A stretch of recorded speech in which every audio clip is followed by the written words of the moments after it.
¿Qué tal? El día de hoy vamos a hablar sobre el tema de cirugía de mínima invasión.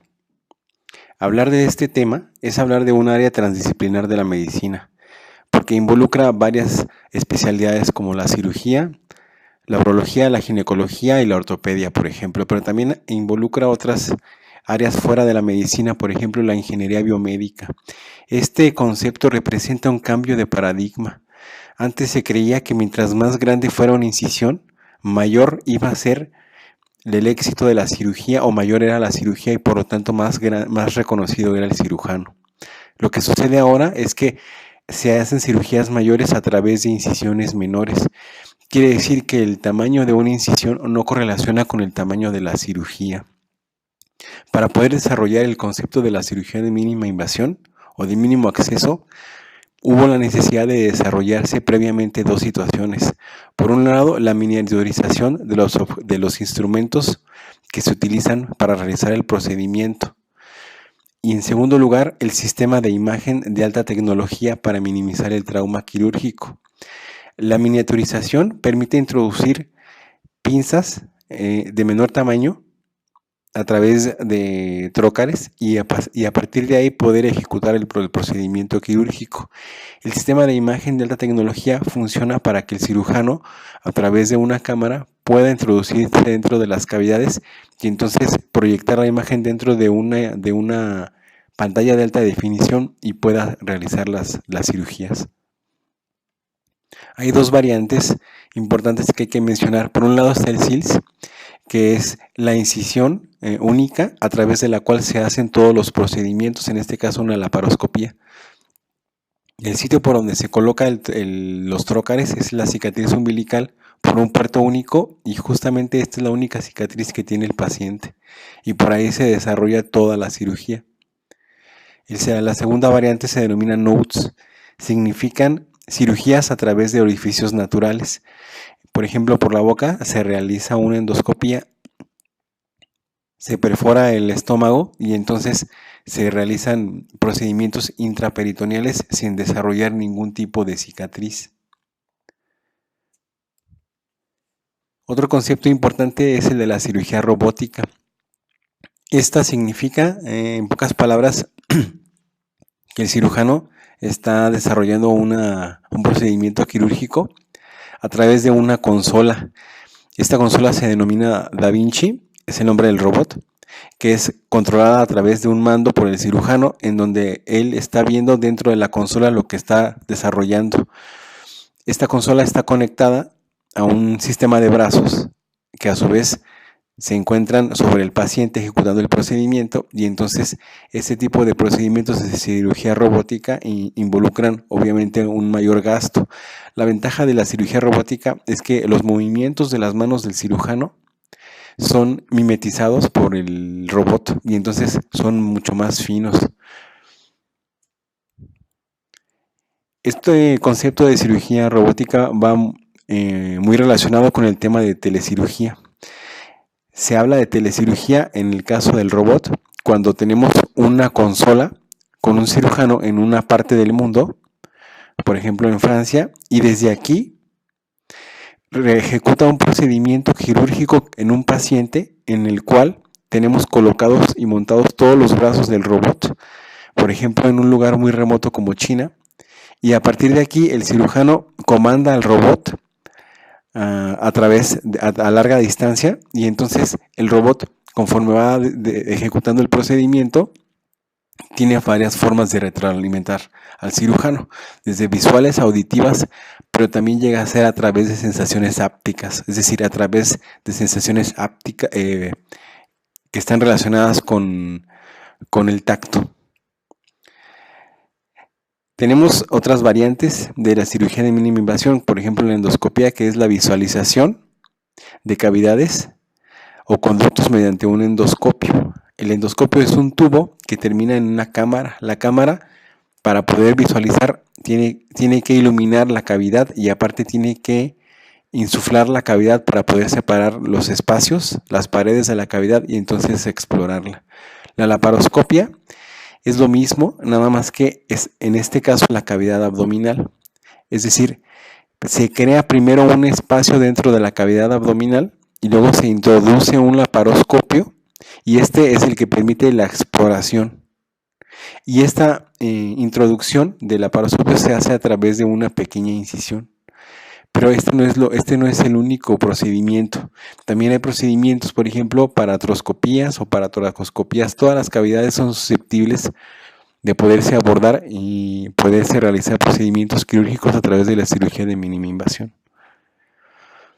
En esta imagen lo que nosotros vemos en dos partes. Por un lado, en la parte superior nosotros vemos que el desarrollo de toda la cirugía de mínima invasión ha requerido de la presencia de varias personas a través del tiempo que han contribuido con diferentes hallazgos. Por otro lado, nosotros vemos que el desarrollo de este tipo de procedimientos también va muy relacionado con el desarrollo tecnológico de los instrumentos y de los equipos que se han estado utilizando. Por ejemplo, este empieza en el año de 1901 con un ginecólogo Kelling que utiliza un cistoscopio para meterse a la cavidad de los perritos y entonces empieza a desarrollar la técnica. El problema es que el cistoscopio tenía un sistema de iluminación que podía causar una lesión térmica dentro de la cavidad del perrito.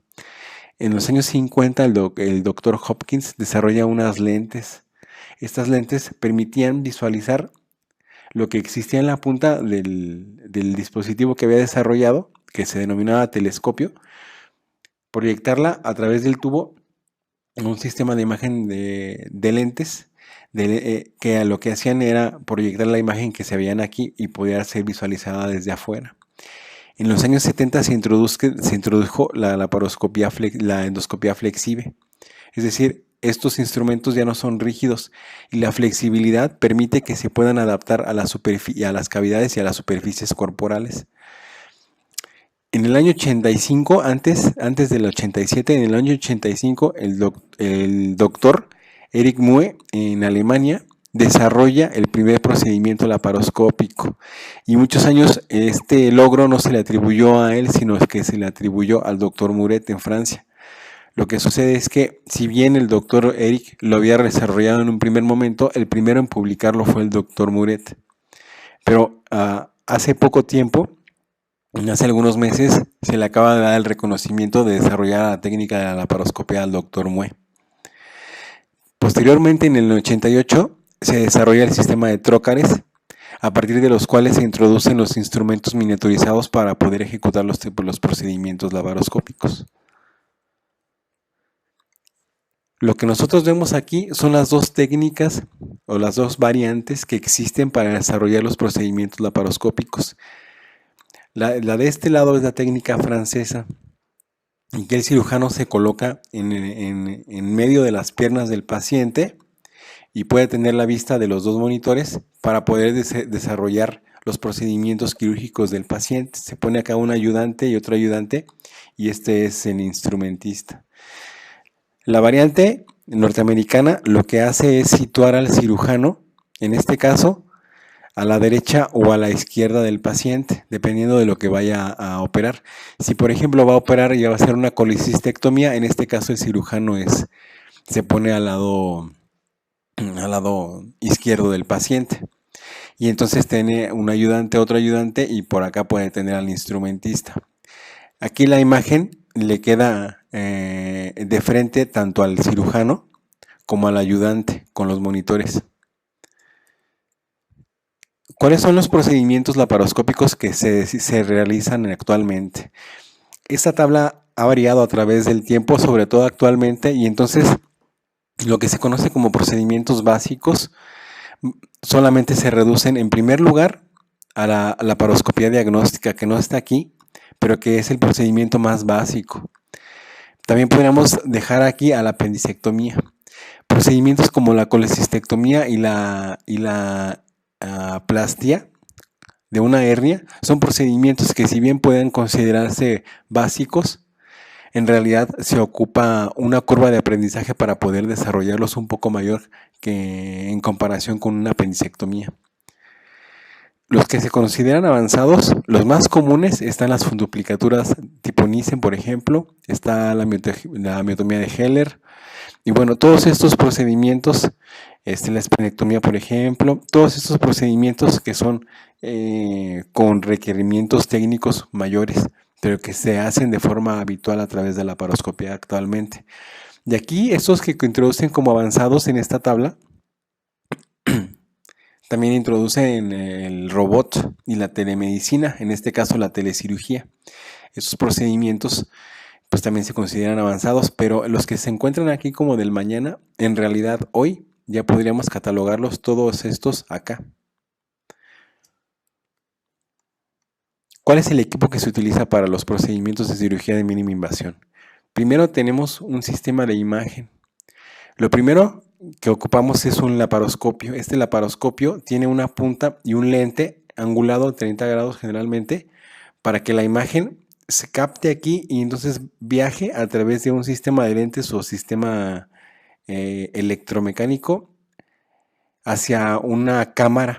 Y esta cámara lo que hace es captar la imagen y transformarla en impulsos eléctricos que llegan a un sitio en donde se va a procesar y luego se va a proyectar en un monitor de alta definición. El segundo componente del equipo es una fuente de luz. Esta fuente de luz es una fuente de luz que permite iluminar la cavidad a través de un generador de luz que se conecta a través de un cable y que este cable termina en el laparoscopio y entonces el laparoscopio lleva la luz hasta la punta y entonces puede visualizarse la cavidad. En tercer lugar tenemos un sistema de insuflación y registro de la presión intraabdominal. Este sistema lo que hace es, por un lado, insufla, es decir, arroja el aire. El aire puede ser más bien un gas que puede ser ideal en algunas características que vamos a ver y que se introduce dentro de las cavidades para separar las paredes y poder realizar los procedimientos quirúrgicos. Este insuflador, al mismo tiempo que arroja, registra la presión intraabdominal para controlar la presión dentro de un cierto rango que permita hacer la cirugía y no comprometa el flujo esplácnico del paciente. Finalmente, la unidad de electroquirúrgica se refiere a una unidad que también está en la torre y que alimenta con energía eléctrica al cauterio y algunos otros elementos que se utilizan dentro de la cirugía. Entonces aquí nosotros vemos que este es un laparoscopio. Por un lado tenemos la imagen que es captada y luego es enviada a través de un cable hacia el sistema de procesamiento de imagen. Y esta otra, lo que nosotros vemos aquí, esta es la fuente de luz. Entonces la fuente de luz nace acá, aquí es donde nace el cable llega directamente al laparoscopio y entonces la luz es arrojada a través de la punta. Esta es la distribución ideal de un quirófano en el que se realizan procedimientos de mínima invasión. Nosotros vemos entonces que aquí está la camilla del paciente, pero enfrente o a un lado está la torre en donde se están disponiendo todos los equipos que se utilizan para poder efectuarla. Aquí en esta imagen nosotros también vemos un arco en C por si se ocupa combinar el procedimiento de mínima invasión con algún procedimiento de fluoroscopía, pues aquí lo tiene disponible. Los instrumentos que se van a utilizar, pues hay varios tipos de instrumentos. Digamos que existe más o menos un equivalente miniaturizado de los instrumentos que se utilizan en cirugía convencional, en cirugía abierta. Los instrumentos están formados por varias partes. Primero la punta. Muchas veces estas puntas son intercambiables por diferentes tipos de puntas dependiendo del procedimiento que se vaya a hacer. En este caso lo que tenemos aquí es un equivalente a una Kelly, que se conoce como pinza de Maryland. Esta pinza de Maryland, bueno, aquí termina la punta, pero aparte, después de la punta tenemos que tiene un tallo. Este tallo es común para los diferentes tipos de pinzas. Luego el tallo termina en un mango. En este caso estoy mostrando dos tipos de mangos. Un mango que puede abrirse y cerrarse libremente, pero también tengo un mango que tiene un seguro de este lado. Y lo que permite este seguro es que cuando se cierra la pinza, este seguro ya no permite que se vuelva a abrir solo. Y este funciona muy bien, sobre todo para tomar estructuras y no tener que estarlas presionando, sino que haces clic, se queda la estructura ya pinzada por el instrumento y entonces se puede manipular libremente sin el peligro de que se vaya a abrir la pinza. Vamos a ver que existen diferentes tipos de pinzas. Aquí lo que yo veo es que, por un lado, tengo primero algunos instrumentos que más que pinzas son algunas variantes de los instrumentos. Por ejemplo, este que yo veo aquí es un gancho electrocauterio. Este se utiliza para coagular o para cortar. Lo que yo veo aquí es un aspirador. Esta es una Maryland y estos son diferentes tipos de pinzas. Por ejemplo, este es un Grasper. Esta es una pinza tipo Babcock, una tijera, una engrapadora.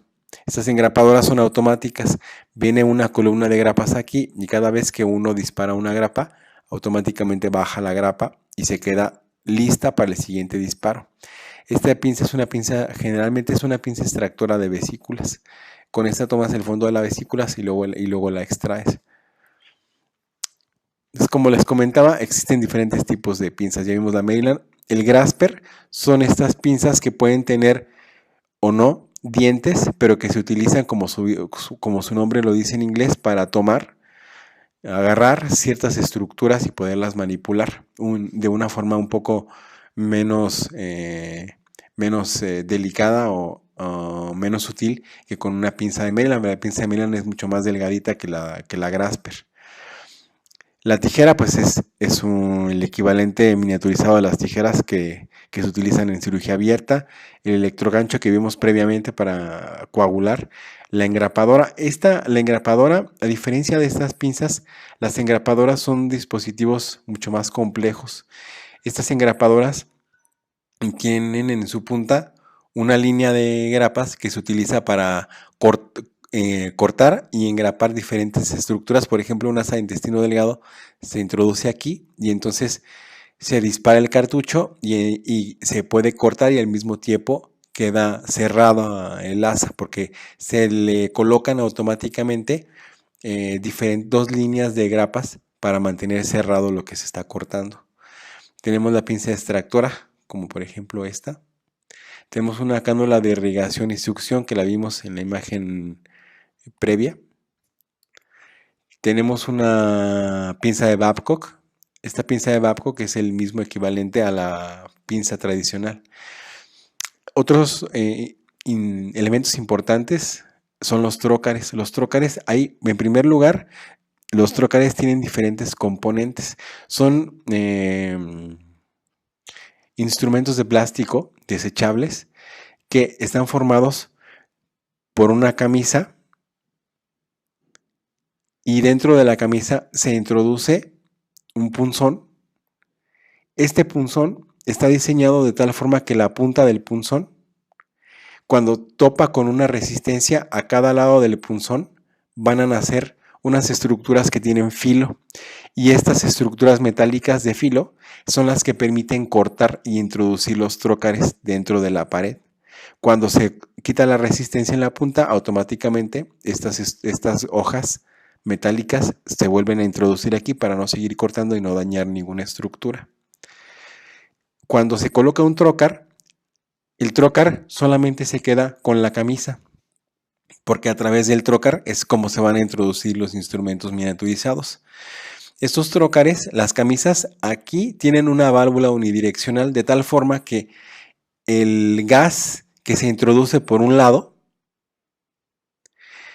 entra, pero no tiene la posibilidad de salir porque esta válvula es unidireccional, solamente va el flujo de afuera hacia adentro.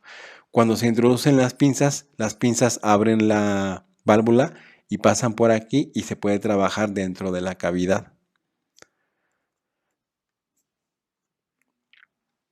Aquí estoy yo viendo las dos posiciones en las que se puede trabajar, no son las únicas y se hacen variaciones entre ellas, incluyendo movimientos de angulación hacia la derecha o hacia la izquierda, de tal forma que el paciente quede en una posición cómoda para que pueda desarrollarse un procedimiento quirúrgico. Por ejemplo, si se va a operar el hemiabdomen superior, por ejemplo la vesícula, el estómago o el vaso, esta es la posición ideal, el Trendelenburg reverso, es decir, el paciente se coloca de tal forma que la gravedad desplace el contenido de la cavidad abdominal hacia abajo y entonces quede libre el espacio donde yo voy a trabajar. Por eso este Trendelenburg reverso corresponde a lo que se conoce también como posición de Fowler. El Trendelenburg normal es la posición invertida a la anterior y entonces aquí lo que se hace es colocar al paciente de esta forma para desplazar hacia abajo las estructuras abdominales y poder ejecutar procedimientos quirúrgicos, por ejemplo, en la pelvis menor, en los anexos, en el útero, por ejemplo, en el apéndice. ¿Cuáles son los pasos, en este caso, para realizar un abordaje laparoscópico? Lo que estamos haciendo es hablar del abordaje más famoso o más comúnmente realizado a través de cirugía de mínima invasión, que es la laparoscopia. Por eso nos vamos a centrar en este tema. Pero para poder realizar cualquier tipo de abordaje por mínima invasión, primero se tiene que crear un espacio para poder trabajar, es decir, se tiene que crear un neumoperitoneo. Y hay dos técnicas para hacerlo. La técnica abierta, en este caso, se realiza una incisión muy pequeña de 1 centímetro a 2 centímetros en la pared abdominal. Esta incisión abarca desde la piel y llega directamente hasta la cavidad peritoneal. Y una vez dentro de la cavidad peritoneal se introduce el trocar con el punzón. Aquí en esta imagen se ve que al mismo tiempo que se está introduciendo el trocar con el punzón dentro de la cavidad, se está levantando la pared con unas pinzas de tal forma que quede un espacio entre la pared y las vísceras para que cuando se introduzca el trocar no lesione ninguna estructura. Esta forma de introducir el trocar hasta cierto punto es bajo visión directa, porque tú estás viendo cómo la punta atraviesa la totalidad de la pared y entra completamente en la cavidad peritoneal. Por eso se llama técnica abierta. Y entonces lo que se hace es, bueno, se quita el punzón, se deja únicamente el trocar y entonces el trocar queda atravesando la pared y disponible como un canal a través del cual entran los instrumentos miniaturizados. Aquí en esta imagen lo que yo estoy viendo es la técnica cerrada. ¿Cuál es la diferencia? Primero, que aquí en esta técnica se utiliza una aguja de Veress. Esta aguja tiene dos extremos. El extremo que se introduce es una punta que termina de forma roma. O sea, esto no es cortante. Pero cuando esto topa con alguna resistencia, se mete dentro de un canal y entonces la punta ahora no es roma, sino puntiaguda y corta. Esto termina acá y por aquí tiene un espacio por el cual se introduce el gas dentro de la cavidad. De tal forma que cuando se va a hacer esta técnica, se toma la hoja de Veress como si fuera una pluma y entonces con las manos de los ayudantes se levanta la pared para crear un espacio y no dejar contigua la pared con las vísceras. Y entonces conforme se levanta la pared, se va introduciendo la hoja de Veress de tal forma que la punta atraviesa, en este caso, la fascia anterior de la aponeurosis, la lámina anterior de la aponeurosis, y entonces se escucha un sonido característico de la aguja. Luego se topa con la lámina posterior de la aponeurosis y se escucha un segundo ruido característico de cuando las perfora. En tercer lugar, atraviesa el peritoneo y entonces la punta otra vez vuelve a salir la parte roma de la punta. Y entonces se escucha un clic. Y estos sonidos son indicativos de que nosotros hemos atravesado completamente la cavidad peritoneal y entonces podemos ejercer la insuflación.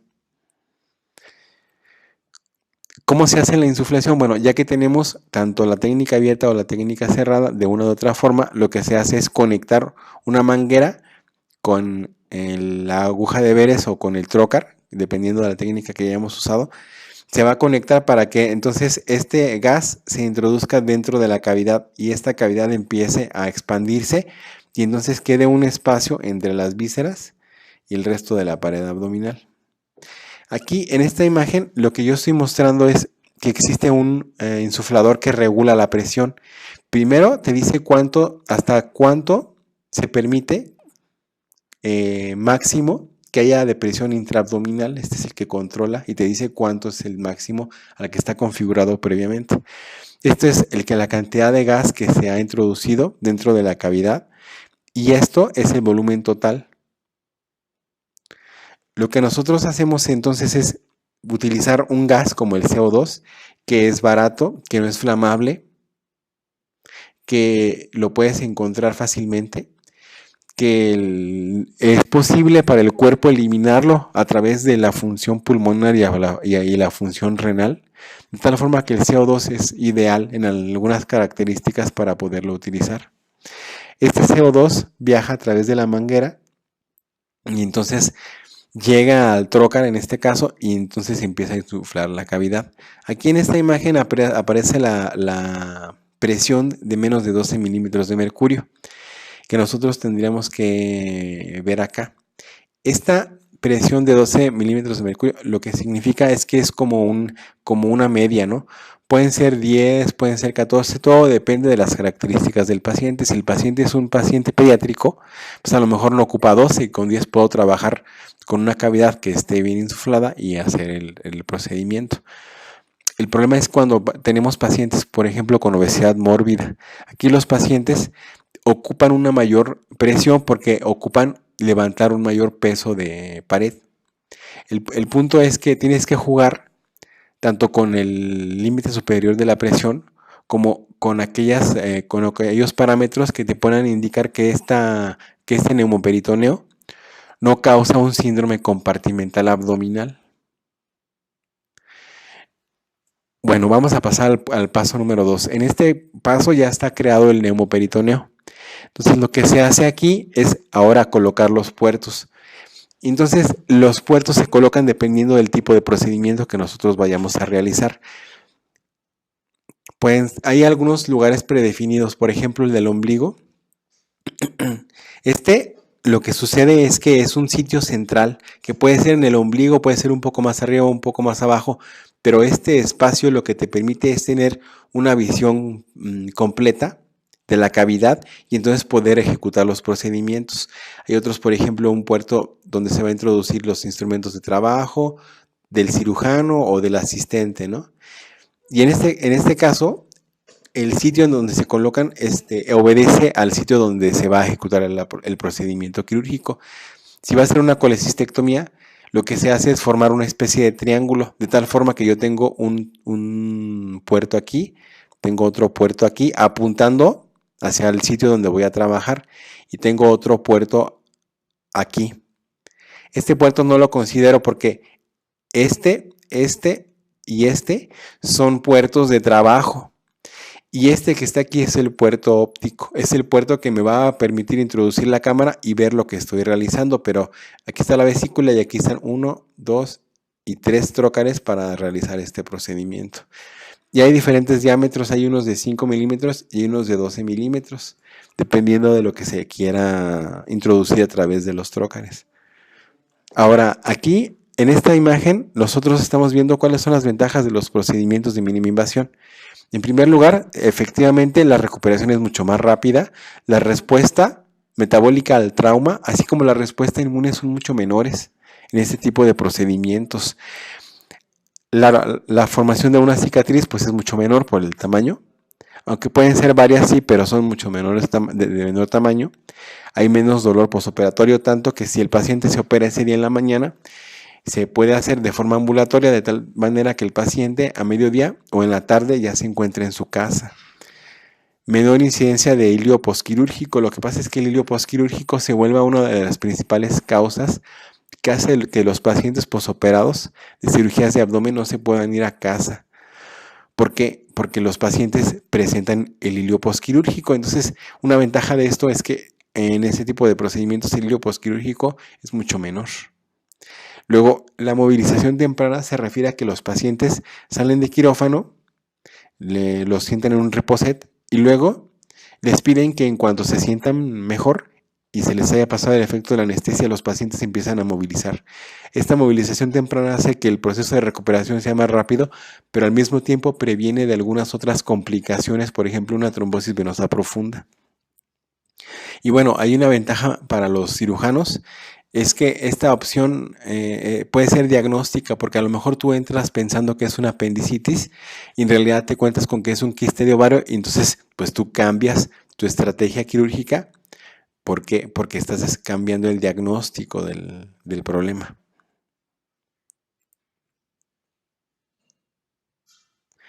¿Cuáles son las desventajas? Bueno, en primer lugar el costo, obviamente, porque el costo implica que se tenga que pagar el equipo o una renta del equipo, en todo caso, de la torre de la laparoscopía, pero también involucra el instrumental, las pinzas miniaturizadas y también involucra los insumos desechables como los trócares y el CO2.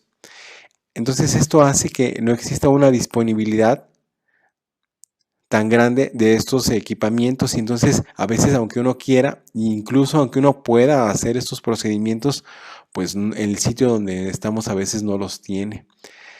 La habilidad es importante y se considera una desventaja porque quien ha practicado la cirugía abierta no tiene en realidad una expertise para poder desarrollar este tipo de procedimientos de cirugía de mínima invasión. ¿Qué quiere decir? Que el entrenamiento para poder realizar estas técnicas involucra un aprendizaje a través de una curva que no tiene nada que ver con el aprendizaje cuando uno hace cirugía abierta. Es otro tipo de entrenamiento. La sensación táctil por el instrumento. Cuando hacemos una cirugía abierta, es muy sencillo introducir la mano y tocar directamente lo que nosotros estamos manipulando. En este caso no se puede introducir nada más que los instrumentos miniaturizados. Entonces, lo que hay que hacer, de alguna forma, al principio es desarrollar esta sensación táctil para que con la pinza con la punta de la pinza tú puedas sentir las estructuras y puedas darte una idea de las características táctiles que tiene y saber si lo que está ahí pues es un vaso o es un nervio o es un ligamento o no es nada y se puede cortar sin ningún peligro. Y finalmente una desventaja muy importante en este tipo de procedimientos es la imagen bidimensional. Esto hace que la percepción de profundidad se vea alterada y a veces esa pequeña limitante hace que los procedimientos quirúrgicos sean un poco más prolongados porque no se sabe si en realidad estás en la punta de la pinza está donde tú quieres o si está más adelante o está más profunda. ¿Cuáles son las complicaciones? Hay diferentes tipos de complicaciones para estos procedimientos. En el caso de la laparoscopía hay asociadas al abordaje, es decir, cuando vas a crear el neumoperitoneo y cuando vas a colocar los trócares, o sea, ni siquiera has empezado la cirugía propiamente y puede ser que aquí en este punto ya haya habido algún problema. En este caso estamos viendo un daño visceral. Aquí lo que se tuvo que laparotomizar al paciente porque evidentemente el punzón o tal vez un electrocauterio o tal vez el laparoscopio con la punta que evidentemente es menos caliente, pero aún así tiene cierta energía térmica que puede causar este tipo de lesiones intestinales. Entonces la cirugía que era de mínima invasión, pues ya se convierte en un procedimiento abierto convencional mucho más grande que el que se podía haber esperado, ¿no? Y bueno, lo que podemos ver acá de este lado es el daño, aquí es un daño, en este caso es vascular, no visceral. Lo que sucede es que cuando se introducen los punzones, por ejemplo, los trócares, la punta del trócar, pues llega a un punto en el que ya no es posible identificar hasta dónde llegó, pero si no se introduce con cuidado y se quiere meter como si estuviera al fondo, entonces lo que se hace es que a la hora que se introduce puede dañar estructuras retroperitoneales, por ejemplo la vena cava o la aorta, y entonces es difícil que el cirujano se dé cuenta inmediatamente porque son estructuras retroperitoneales que con un orificio de este tamaño aquí o acá, el paciente se muere en cuestión de minutos. ¿Cuáles son las complicaciones en este caso asociadas al neumoperitoneo? Bueno, tenemos algunas, primero cambios y si persisten, entonces se vuelven complicaciones. Por ejemplo, cardiovasculares, en este caso tenemos la taquicardia, incremento de la precarga y de la poscarga, porque el paciente evidentemente su corazón tiene que latir más fuerte para romper una cierta resistencia que ofrece el neumoperitoneo. Algunos otros cambios cardiovasculares están las disritmias y la disminución del flujo sanguíneo visceral. Esta condición es muy similar al síndrome compartimental abdominal, nada más que en este caso es un síndrome compartimental, digamos que controlado y artificial para poder realizar el procedimiento quirúrgico. Hablando de las complicaciones todavía asociadas al neumoperitoneo, tenemos algunos cambios pulmonares, sobre todo ventilatorios, de oxigenación, también de acidosis respiratoria, de disminución del volumen tidal porque es menos el diafragma es menos móvil dada la presencia del neumoperitoneo e incremento del esfuerzo respiratorio, del esfuerzo ventilatorio, que hace que se incrementen estos cambios en los flujos venosos y arteriales, por ejemplo, en este caso de los riñones. Y aquí lo que yo veo es que puede haber un compromiso renal si el neumoperitoneo es mucho y disminuye el flujo sanguíneo y entonces el paciente tenga una falla renal aguda. Esta imagen lo que nos muestra